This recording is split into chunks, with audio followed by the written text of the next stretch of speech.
Hello friends, welcome to your channel MPRM। आशा करती हूँ कि आप सभी स्वस्थ होंगे, निरंतर अपने एग्जाम की तैयारी कर रहे होंगे। आज हम पढ़ने वाले हैं आधुनिक भारत का इतिहास। इसमें हम भारतीय समाज के विभिन्न वर्गों का योगदान देखेंगे हमारी आज़ादी में। तो चलिए स्टार्ट करते हैं। यदि फ्रेंड्स आप हमारे चैनल पर नए हैं, अभी तक चैनल सब्सक्राइब नहीं किया है, तो यदि आपको वीडियो थोड़ा सा भी यूज़फुल लगता है तो वीडियो को लाइक कीजिए, कमेंट कीजिए, चैनल को सब्सक्राइब कीजिए और अपने प्यारे प्यारे फ्रेंड्स के साथ शेयर कीजिए। तो चलिए स्टार्ट करते हैं। आज का टॉपिक है हमारा श्रमिक आंदोलन। इसमें हम श्रमिक आंदोलन और जो पूंजी वर्ग है आधुनिक भारत में, हम उसको कंप्लीट करेंगे। तो चलिए स्टार्ट करते हैं।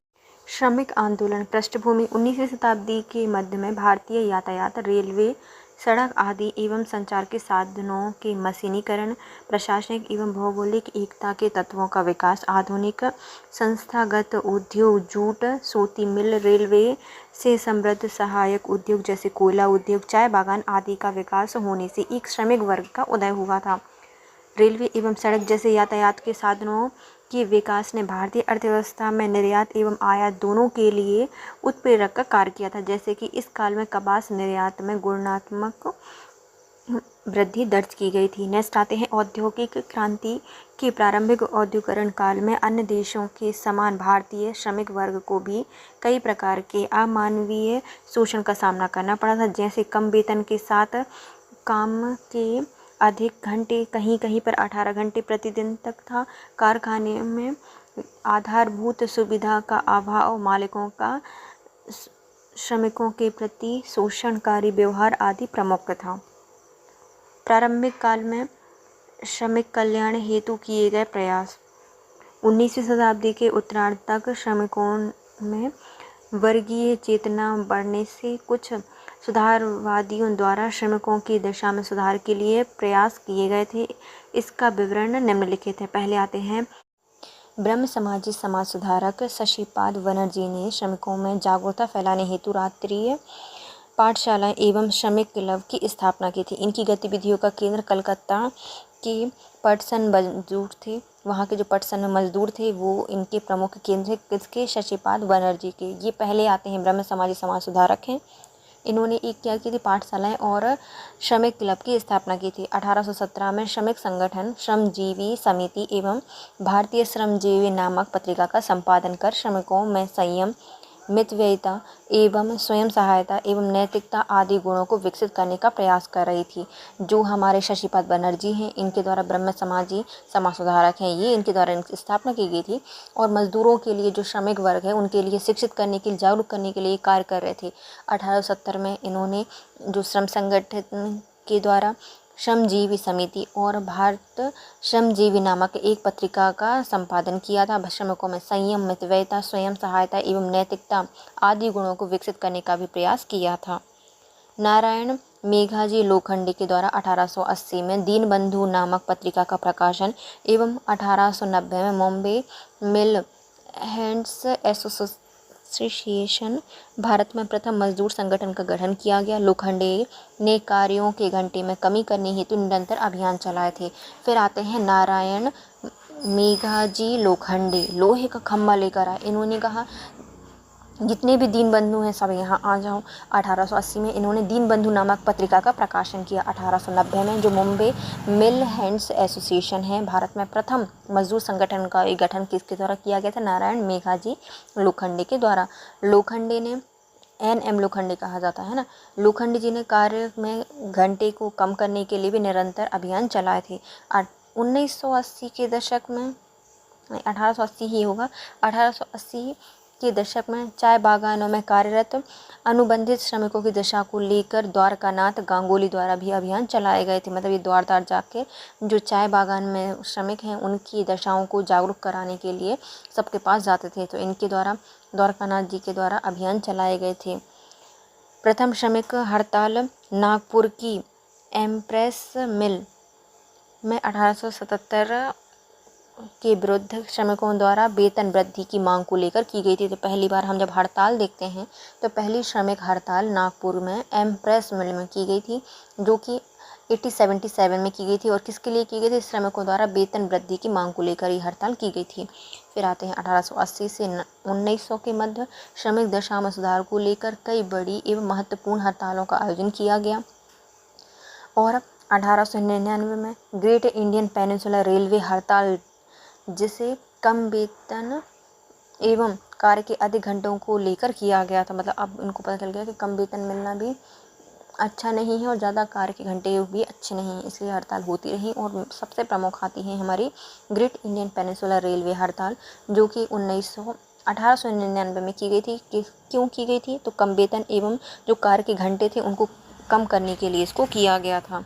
समकालीन परिस्थितियों में श्रमिकों की दशा को लेकर उदारवादी राष्ट्रवादी नेतृत्व में एक विरोधाभास झलकता है, जैसे ब्रिटिश एवं भारतीय स्वामित्व वाली कंपनियों में श्रमिकों हेतु अलग अलग मांग करना, जिसे राष्ट्रवादी अखबार अमृत बाजार पत्रिका में एक वक्तव्य से समझा जा सकता है। इस वक्तव्य में कहा गया था कि यह उभरता हुआ उद्योग नष्ट न हो, इससे अच्छा है कि हमारे मजदूरों की मृत्यु दर बढ़ जाए। प्रारंभिक काल में राष्ट्रवादी नेताओं ने श्रमिकों की मांगों के प्रति उदारवादी रहने के साथ साथ सभी पारित फैक्ट्री अधिनियम, जो कि 1881-1851 का विरोध भी किया था, क्योंकि वे ब्रिटिश उत्पादों के प्रति सहायता एवं भारतीय देसी उद्योगों के प्रति विभेदकारी मानते थे।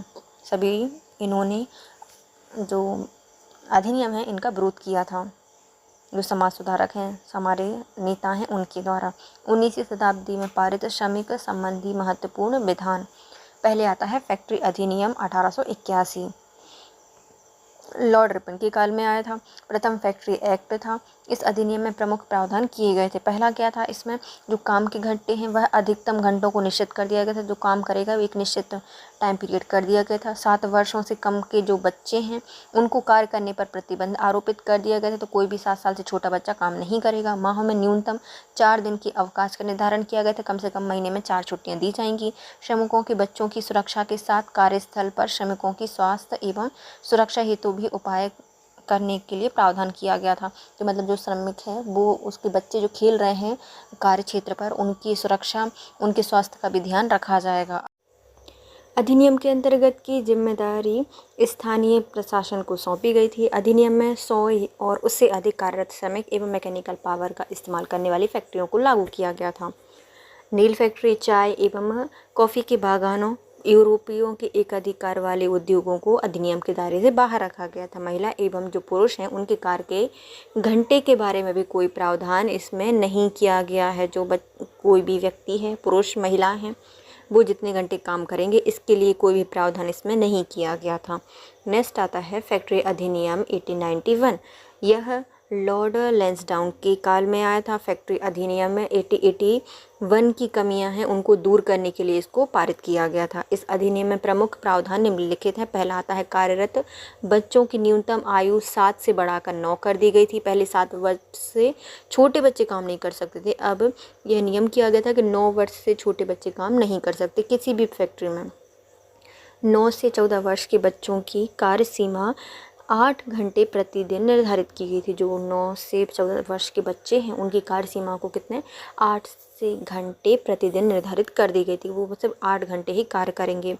मध्याह्न के समय आधे घंटे विश्राम की सुविधा के साथ सप्ताह में 1 दिन का अवकाश भी निर्धारित किया गया था। मतलब जब वो लंच टाइम होता है उस समय एक मतलब थोड़ा सा विश्राम कर सकते हैं, उसके लिए भी व्यवस्था की गई थी। और दूसरा सप्ताह में 1 दिन अवकाश का प्रावधान किया गया था।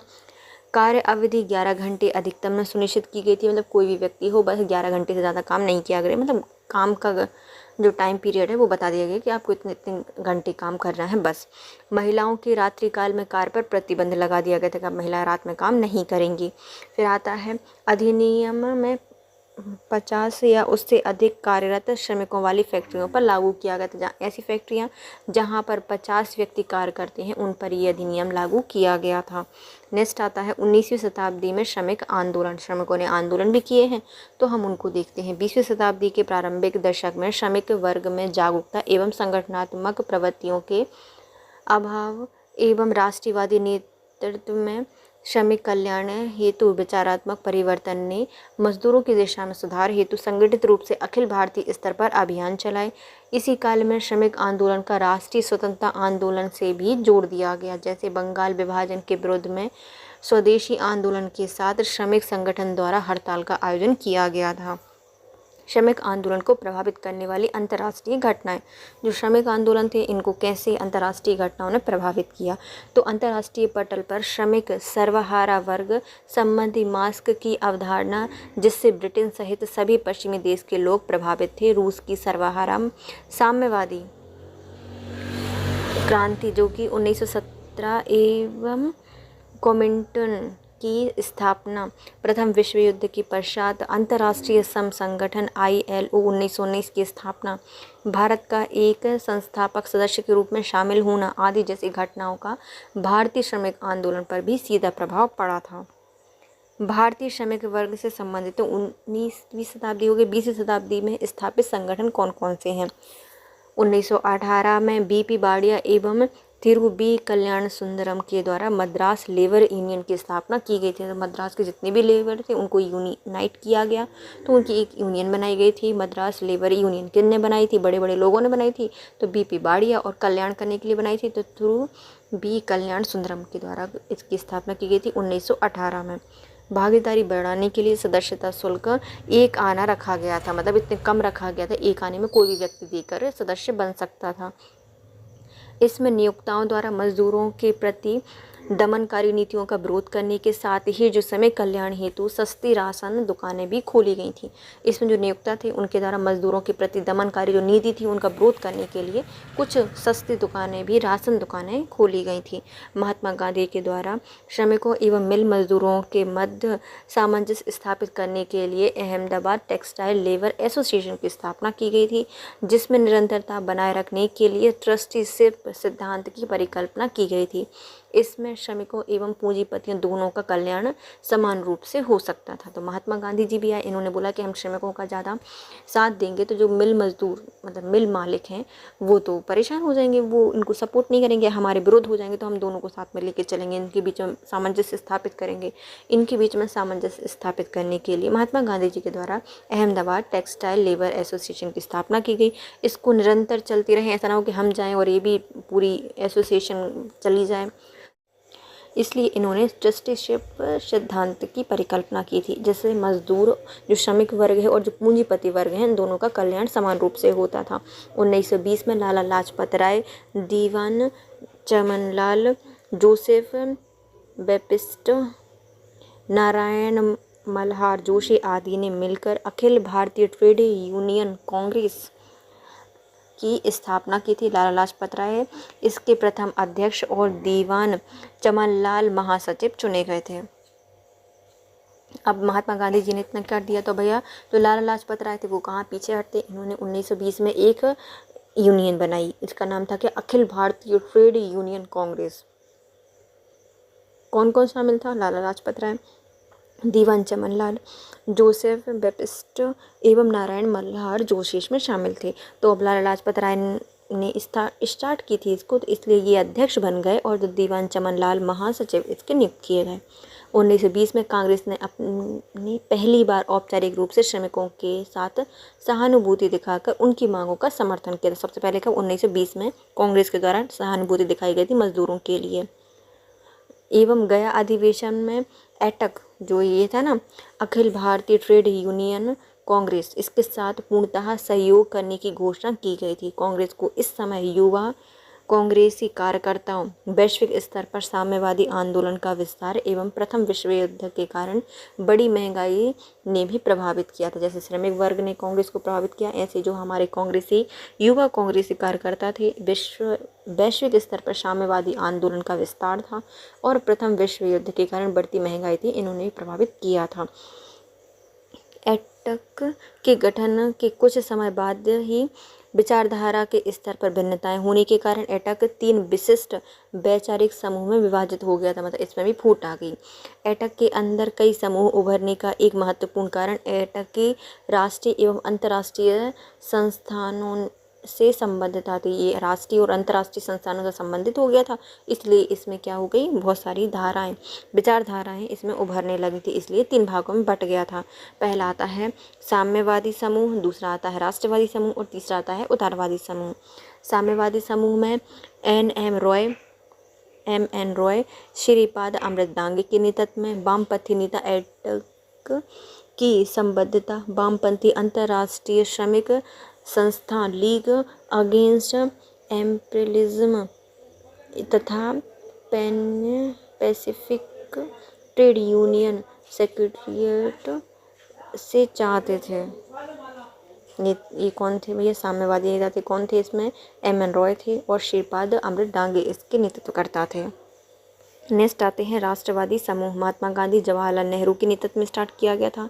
इसमें राष्ट्रवादियों के लिए स्वतंत्रता प्रमुख लक्ष्य थी और उनके अनुसार ट्रेड यूनियन को स्वयं अपने निर्णय लेने एवं प्राथमिकताएं तय करनी चाहिए, उनको खुद अपने निर्णय लेने चाहिए, ये राष्ट्रवादी समूह चाहते थे। फिर आते हैं उदारवादी समूह। इसमें आते हैं एन.एम. जोशी, बी.बी. गिरी के नेतृत्व में स्टार्ट किया गया था। उदारवादी एटक की संबद्धता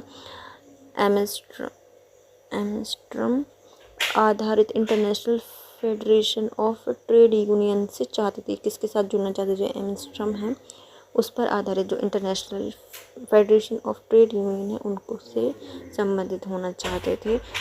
देखो, पहले साम्यवादी समूह था, इसमें क्या था, एम.एन. रॉय थे, श्रीपाद अमृत डांगे ने नेतृत्व किया था और ये चाहते थे कि जो वामपंथी नेता हैं वह एटक का जो संवर्धन है वह वामपंथी अंतर्राष्ट्रीय श्रमिक संघ लीग अगेंस्ट इम्पेरियलिज्म एवं pan Pacific trade union secretariat के साथ चाहते थे। फिर आते हैं राष्ट्रवादी। इसमें आते हैं नेहरू जी और गांधी जी। ये चाहते थे जो एटक है, हमारा एटक है, इसको किसके अनुसार, ट्रेड यूनियन को अपने नियम स्वयं बनाने का अधिकार दिया जाना चाहिए। नेक्स्ट आते हैं फिर उदारवादी समूह। इसमें आते हैं एम.एन. जोशी और बी.बी. गिरी। ये चाहते थे कि जो एटक है उसका संवर्धन एम्स्टर्डम है उसके जो international federation of trade union है उनके साथ कर देना चाहिए या उनको करना चाहिए। साम्यवादी एवं राष्ट्रवादी समूह के मध्य विवाद का कारण भारतीय साम्यवादी दल का रूसी कम्पिंटन एवं कम्युनिस्ट इंटरनेशनल द्वारा संचालित होना था। विवाद का विषय विचारधारा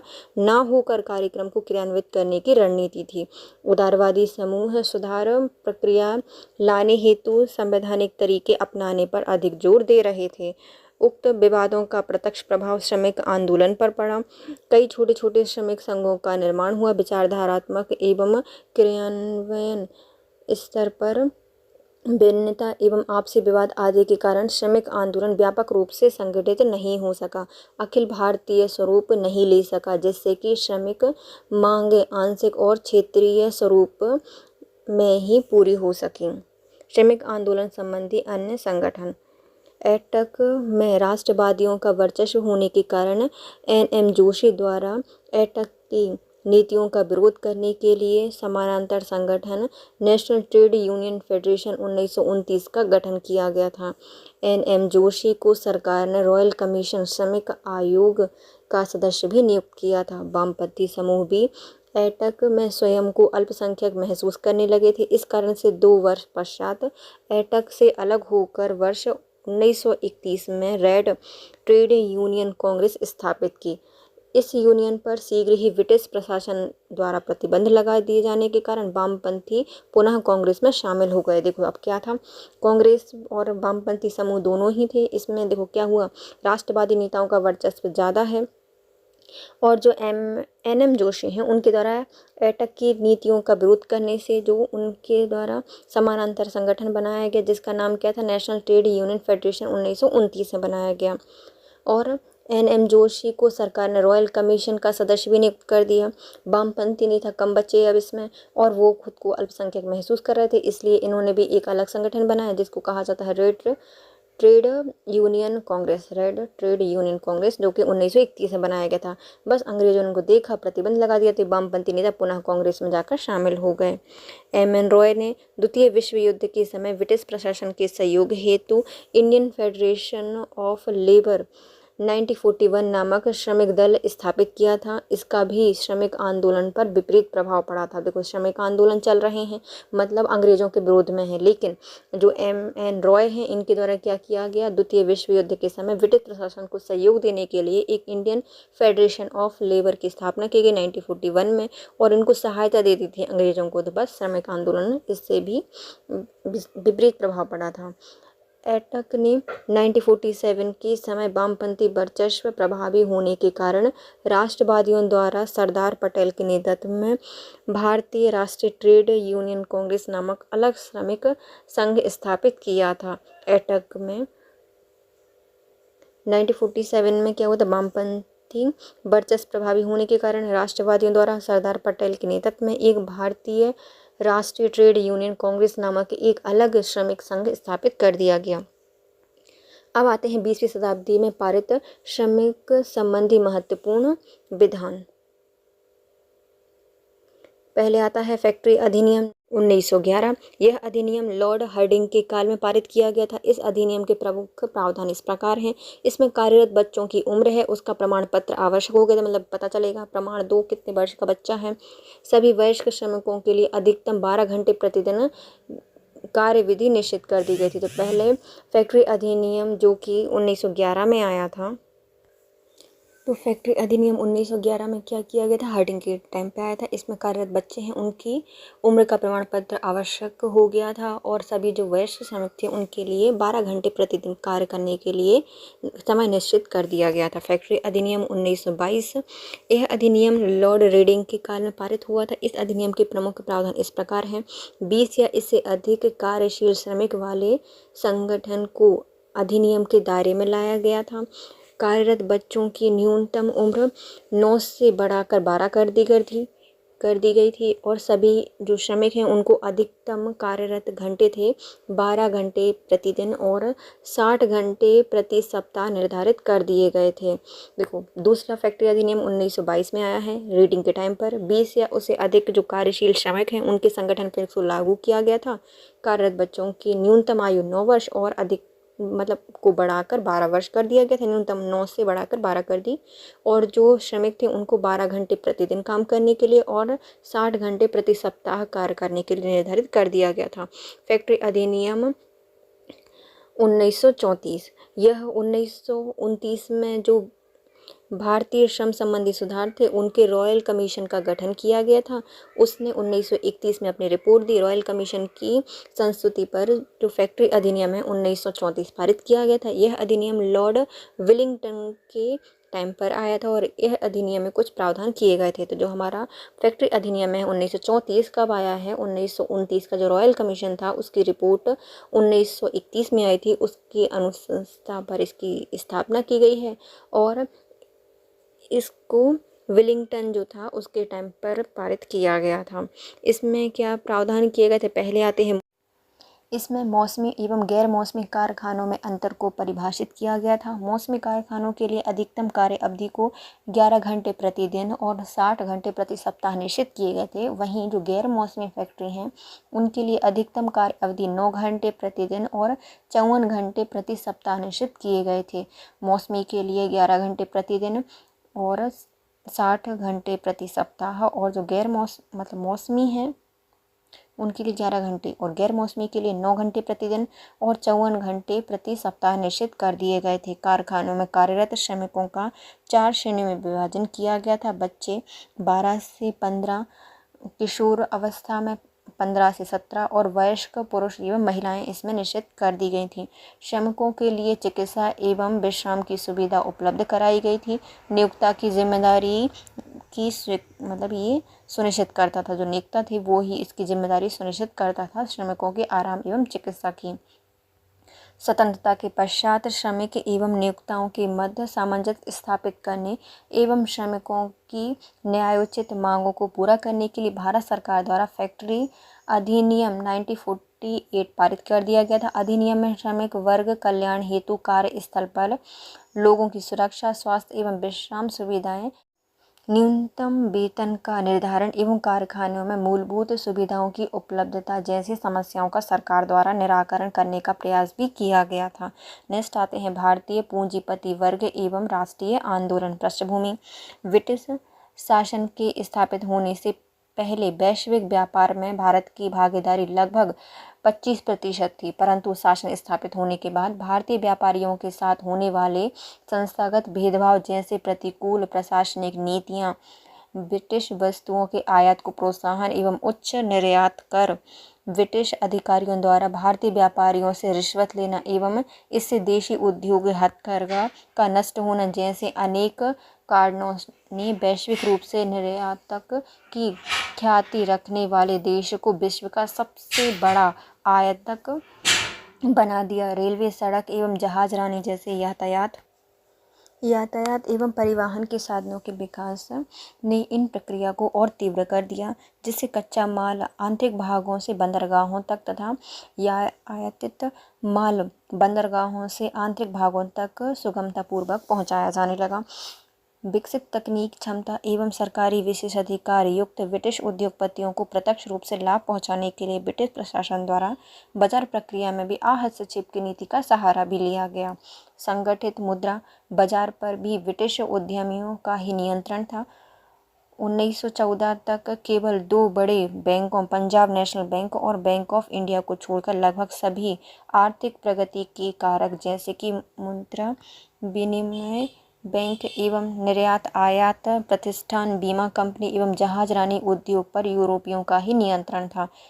यूरोपीय शक्तियों द्वारा देश के पूर्वी भाग में सर्वप्रथम स्पष्ट रूप से राजनीतिक अधिकार कायम करने के कारण पूर्वी भाग में ही विदेशी शक्तियों द्वारा समग्र रूप से आर्थिक एकाधिकार भी कायम किया गया था। इसके विपरीत देश के पश्चिमी भाग में राजनीतिक नियंत्रण बाद में स्थापित होने के कारण जो समुद्र पार ये व्यापार था, चीन, बर्मा, अन्य देशों में पुराने स्थापित भारतीय व्यापारी, पारसी, गुजराती एवं मालवाड़ी, दक्षिण भारतीय चेस्टियार ने प्रशासनिक भेदभाव होने के बाद भी अपना प्रभाव बनाए रखा था। देखो पहले क्या हमारे भारत में का जो पूर्वी क्षेत्र है वहाँ पर ब्रिटिश शक्तियों ने राजनीतिक अधिकार प्राप्त कर ली थी, इसलिए वहाँ पर ज़्यादा विकास हुआ। वहाँ पर जो आर्थिक एकीकरण है वो स्थापित किया गया था ब्रिटिश सरकार के द्वारा, लेकिन जो पश्चिमी क्षेत्र था वहाँ पर राजनीतिक अधिकार कायम नहीं कर पाए थे अंग्रेज, इसलिए वहाँ के जो व्यापारी वर्ग था जैसे कि हमारे पारसी, गुजराती, मालवाड़ी और जो दक्षिण भारत के चेट्टियार हो गए, उनके द्वारा चीन, बर्मा और जो अन्य देश थे उनके साथ पुराने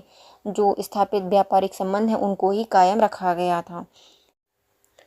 1870 के दशक तक मुंबई का उदय लंकाशायर के प्रति स्पर्धी के रूप में होने लगा था। परिणाम स्वरूप ब्रिटिश के दबाव में सरकार ने भारतीय निर्यातकों पर चुंगी एवं अन्य कर आरोपित कर दिए थे। लेकिन 1870 में क्या हुआ है, जो हमारा मुंबई वाला क्षेत्र है, मुंबई का उदय हुआ किसके द्वारा, यह मतलब किसके नाम से हुआ है, तो लंकाशायर के प्रतिस्पर्धी के रूप में इनका उदय हुआ। इसके परिणाम स्वरूप अंग्रेजों ने इनको दबाने की कोशिश की और सरकार से बोला कि इन पर क्या करो, निर्यातकों पर चुंगी कर लगाओ और अन्य कर आरोपित किए जाएं।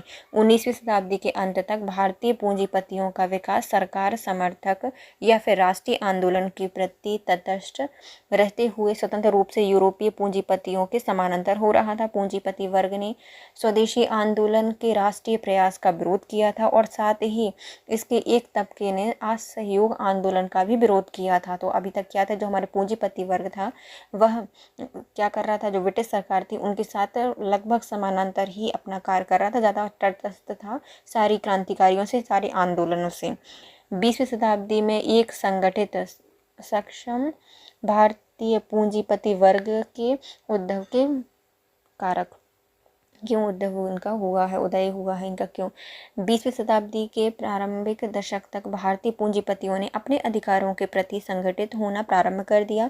इस समय घटित निम्नलिखित घटनाओं ने प्रत्यक्षतः भारतीय पूंजीपतियों की स्थिति को मजबूत किया। स्वदेशी आंदोलन के समय राष्ट्रीय नेतृत्व द्वारा आत्मशक्ति पर जोर दिया जाने के कारण बड़े स्तर पर देशी उद्योगों की स्थापना के साथ विदेशी वस्तुओं का आविष्कार किए जाने से स्वदेशी निर्मित वस्तुओं वस्तुओं की मांग बढ़ी, जिसका सीधा लाभ भारतीय पूंजीपतियों को मिला।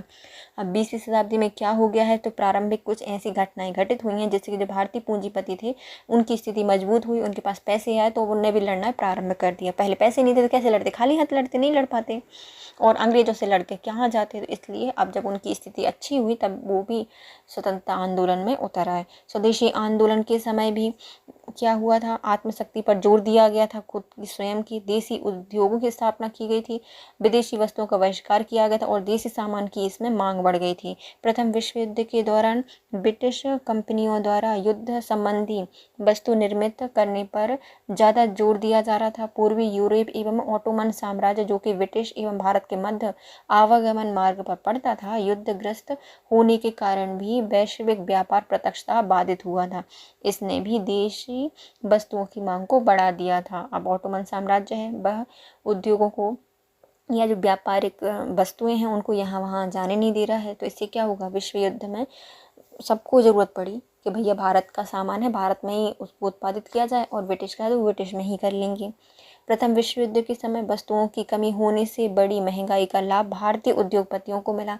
प्रथम विश्व युद्ध में बहुत सारे उद्योग, श्रमिक सब बर्बाद हो गए, महंगाई बढ़ गई। इससे क्या हुआ, जो भारतीय उद्योगपति थे उनको इससे लाभ हुआ। भारतीय बाजार पर विश्व युद्ध का प्रतिकूल प्रभाव पड़ने का डर, देशी उद्योगों के प्रति नकारात्मक ब्रिटिश प्रशासनिक नीति एवं अधिक निर्यात कर एवं कम आयात कर का राष्ट्रवादी, उदारवादी एवं देसी पूंजीपति नेतृत्व द्वारा लगातार विरोध किए जाने के कारण प्रशासन द्वारा सांकेतिक रूप से कुछ सुधारात्मक कदम भी उठाए गए थे। उपरोक्त कारणों ने भारतीय पूंजीपति वर्ग को लाभ प्रदान करने के साथ साथ एक संगठित सक्षम वर्ग के रूप में उभरने में सहायता की। अभी तक पूंजीपति वर्ग अधिकतर ब्रिटिश प्रशासन का सहायक था या राष्ट्रीय आंदोलन से तटस्थता बनाए हुए था। उसने धीरे धीरे राष्ट्रीय स्वतंत्रता आंदोलन से अंततः संबंध बनाने का प्रयास प्रारंभ कर दिया। नेक्स्ट आते हैं फिक्की।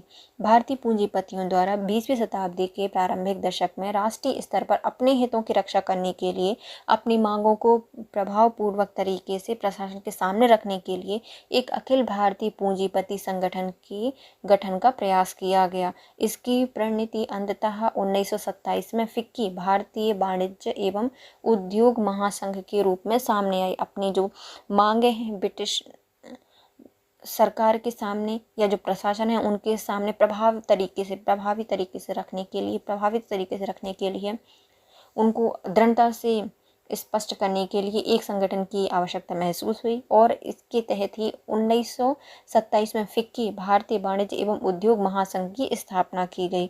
संगठन में पूरे देश के उद्योगपति, पूंजीपति का प्रतिनिधित्व होने के कारण प्रशासन एवं जनता दोनों द्वारा इससे देश का मुख्य प्रतिनिधित्वकर्ता संगठन मान लिया गया। अब संगठन में क्या पूरे उद्योगपति थे, पूरे पूंजीपति थे, पूरे भारत के, उनका प्रतिनिधित्व कर रहा था। इसलिए प्रशासन और जनता दोनों के द्वारा इस संगठन को देश का मुख्य प्रतिनिधित्वकर्ता संगठन माना गया।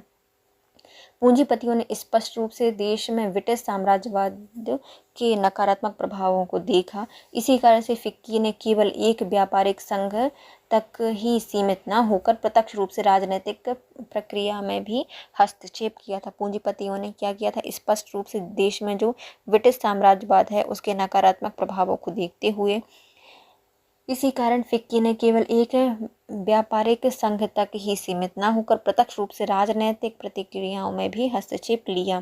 फिक्की ने अपनी स्थापना के साथ समय ही ब्रिटिश प्रशासन द्वारा अपनाई जाने वाली साम्राज्यवादी नीतियों का विरोध एवं राष्ट्रीय आंदोलन के नेतृत्व से अंतः संबंध स्थापित किया और भारतीय पूंजीपति वर्ग को भी राष्ट्रीय स्वतंत्रता आंदोलन में ही अपना अस्तित्व एवं अपनी मांगों की पूर्ति की उम्मीद थी।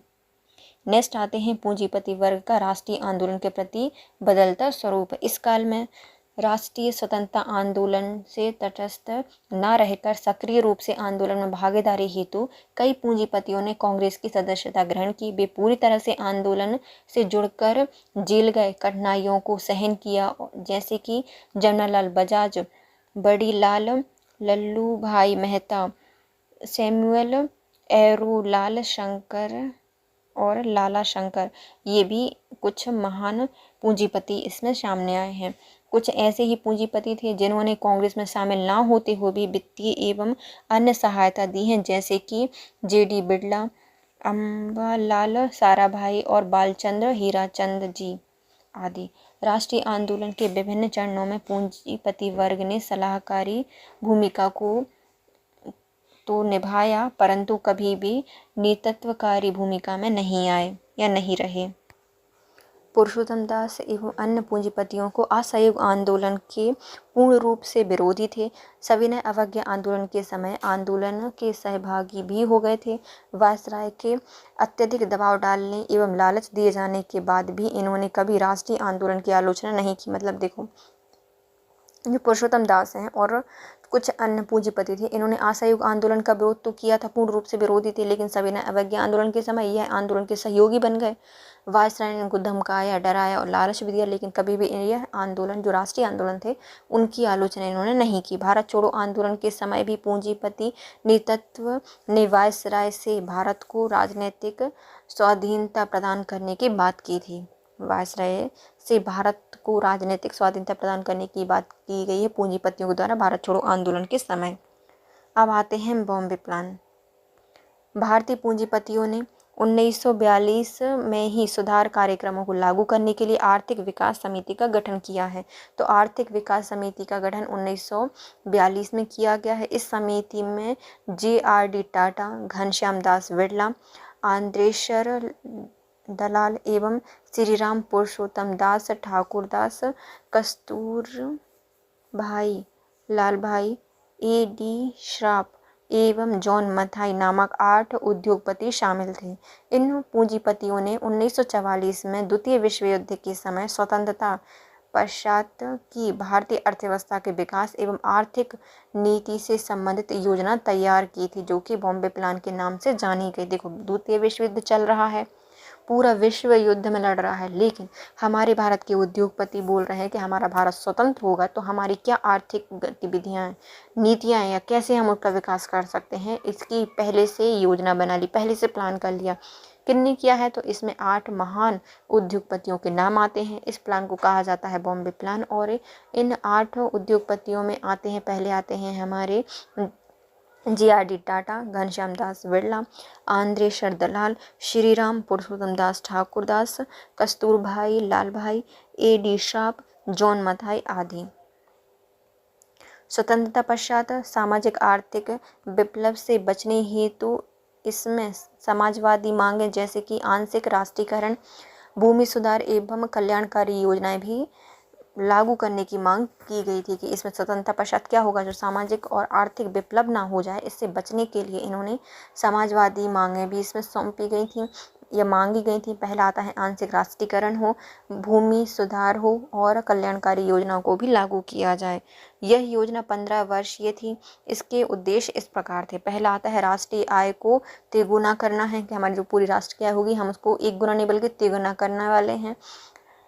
कृषि उत्पादन को दोगुना करेंगे, औद्योगिक उत्पादन में 5 गुना वृद्धि करना है, बड़े पैमाने पर भूमि का सुधार करना है, जैसे कि जमींदारी सुधार, रैयत सुधार या सुरक्षा, रैयत से सुरक्षा, भू राजस्व में कमी, कृषि व्यवस्था का आधुनिकीकरण आदि को लागू किया जाएगा। देश में उत्पादन, वित्त एवं विपणन के क्षेत्र में सहकारी पद्धति लागू की जाएगी और शिक्षा को प्राथमिकता देना इसका प्रावधान था। बॉम्बे प्लान में आर्थिक प्रगति के लिए सरकारी हस्तक्षेप और उनकी नियामकीय भूमिका को आवश्यक माना गया था। इनके अनुसार नवजात भारतीय उद्योग एवं मुक्त बाजार प्रतिस्पर्धा के समय विकसित राष्ट्र की तुलना में हानि की स्थिति में होना था। यह स्थिति होगी। तो इसके प्रावधान क्या थे? 15 वर्ष के लिए इसको लागू किया जाना था। पहला आता है राष्ट्रीय आय को तिगुना करना, कृषि उत्पादनों को दोगुना करना, औद्योगों को भी 5 गुना करना, उसके उत्पादन को, बड़े पैमाने पर भूमि का सुधार करना, जैसे कि जमींदारी सुधार करेंगे, रैयत सुरक्षा देंगे, भू राजस्व में कमी कर देंगे, कृषि व्यवस्था का आधुनिकीकरण करेंगे, देश में उत्पादन को बढ़ाएंगे, वित्त एवं विपणन के क्षेत्र में सहकारी पद्धति को लागू करेंगे, शिक्षा को प्राथमिकता दी जाएगी। नेक्स्ट आते हैं पूंजीपति वर्ग एवं राष्ट्रीय नेतृत्व में संबंध। पूंजीपति वर्ग द्वारा औपनिवेशिक प्रशासन से आर्थिक सुधार संबंधी मांगों, आर्थिक संरक्षण, मौद्रिक संतुलन का संबंध केवल पूंजीपतियों से न होकर पूरे देश में था। मतलब ये सिर्फ जो आर्थिक संरक्षण है, मौद्रिक संतुलन है, इसका संबंध सिर्फ पूंजीपतियों से नहीं है बल्कि पूरे देश से था। इस कारण से आर्थिक नीतियों में संस्थागत सुधार की मांग राष्ट्रीय उदारवादी नेतृत्व दादाभाई नौरोजी, रनाडे और गोखले आदि से लेकर उग्रवादी नेतृत्व, वामपंथी, समाजवादी आदि सभी दलों द्वारा किया गया था। जो पूंजीपति वर्ग था, इनके द्वारा जो सुधार किए गए थे, उनकी मांगें पूरे भारत की मांगें थी। इसी कारण से जो इतनी भी आर्थिक नीतियां थी, उनका संस्थागत सुधार की जो मांगें हैं वह राष्ट्रीय उदारवादी नेतृत्व में रखी गई थी, जैसे कि दादाभाई नौरोजी ने, रनाडे ने और गोखले जी के द्वारा। इनसे लेकर सभी उग्रवादियों ने, वामपंथी ने और समाजवादी जो दल है उनके द्वारा भी इन मांगों को उठाया गया था। राष्ट्रवादी नेतृत्व द्वारा ब्रिटिश प्रशासन से आर्थिक नीतियों में सुधार की मांग दादाभाई नौरोजी द्वारा धन के निर्गमन का सिद्धांत प्रतिपादित करने के समय से ही की जा रही थी। अतः उक्त मांगों के लिए इसे पूंजीपति वर्ग द्वारा कांग्रेस पर दबाव नहीं कहा जा सकता। मतलब ये मांगे हैं, ये नहीं कह सकते कि हम जो पूंजीपतियों ने कांग्रेस पर इस पर दबाव डाला है, नहीं, बल्कि ये खुद ही उठा रहे थे। राष्ट्रीय नेतृत्व में कभी भी पूंजीपति एवं जो व्यापारी हैं उन पर चंदे एवं अन्य वित्तीय सहायता हेतु कभी दबाव नहीं डाला गया, ना ही पूंजीपतियों का वित्तीय सहायता को देखते हुए कांग्रेस ने अपनी नीतियों में कोई परिवर्तन किया था। अब आता है इससे संबंधित निष्कर्ष। भारतीय पूंजीपति एवं व्यापारी वर्ग ने प्रारंभिक काल से या तो राष्ट्रीय स्वतंत्रता आंदोलन का सहयोग किया है या उनसे तटस्थता का मार्ग अपनाया है, परंतु कभी भी इन्होंने साम्राज्यवादी शासन का सहयोगी बनकर स्वतंत्रता आंदोलन का विरोध नहीं किया है। भारतीय पूंजीपति वर्ग को विश्वास था कि एक औपनिवेशिक शासक वर्ग जिसका मुख्य लक्ष्य ही औपनिवेश का आर्थिक शोषण करना है, उनकी मांगों को कभी पूरा नहीं किया जा सकता। वामपंथी आंदोलन पूंजीपति वर्ग के अस्तित्व के लिए एक खतरा था, परंतु फिर भी भारतीय पूंजीपति वर्ग ने साम्राज्यवादी सत्ता का साथ नहीं दिया, बल्कि 1928 में साम्यवादियों के दमन के लिए लाए गए पब्लिक सेफ्टी बिल का विरोध भी किया था इन्होंने। तो इसके साथ आज का हमारा वीडियो कंप्लीट होता है। नेक्स्ट वीडियो में हम पढ़ेंगे राष्ट्रीय स्वतंत्रता आंदोलन में महिलाओं की भूमिकाएं।